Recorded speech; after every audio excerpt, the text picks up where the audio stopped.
ورحمۃ اللہ وبرکاتہ۔ دیکھیے اللہ کا نظام انشاءاللہ دیکھو کہ یہ دنیا کا وہ حصہ ہے جو جہاں سے دنیا کے دو حصے ہوتے ہیں، یہ وہ لائن ہے کہ اگر ایک طرف جائیں گے تو 24 گھنٹے پیچھے چلے جائیں گے اور دوسری طرف جائیں گے تو 24 گھنٹے آگے چلے جائیں گے۔ ابھی میں جس حصے میں ہوں یہ 24 گھنٹے پیچھے کا حصہ ہے، یعنی کہ آج جو ہے یہاں فرائیڈے ہے، اور اگر دوسرے حصے میں آتے ہیں تو یہ دوسرا حصہ جو ہے یعنی کہ سیٹرڈے ہے۔ تو یہ دنیا کا وہ گول حصہ ہے جہاں سے لانجیٹیوڈ اور لیٹیٹیوڈ طے ہوتا ہے۔ یہ اللہ کا نظام ہے، اللہ نے ایک دنیا کو گول بنایا ہے، اور یہ خالص یہی ایک زمین ہے جس زمین پر یہ لکیر آتی ہے۔ اس کے علاوہ یہ لکیر پوری دنیا کے اندر کسی لینڈ پر نہیں آتی بلکہ سمندر میں آتی ہے۔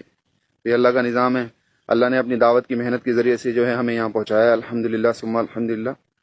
انشاءاللہ آپ حضرات بھی نیت کریں گے انشاءاللہ اللہ کی دین کی محنت کو کرنے کے لیے پورے عالم میں جائیں گے، تاکہ اللہ پورے عالم کے اندر ایسی اپنی قدرت کی نشانیاں ہمیں دکھائیں۔ جزاک اللہ خیرہ۔ السلام علیکم ورحمۃ اللہ وبرکاتہ۔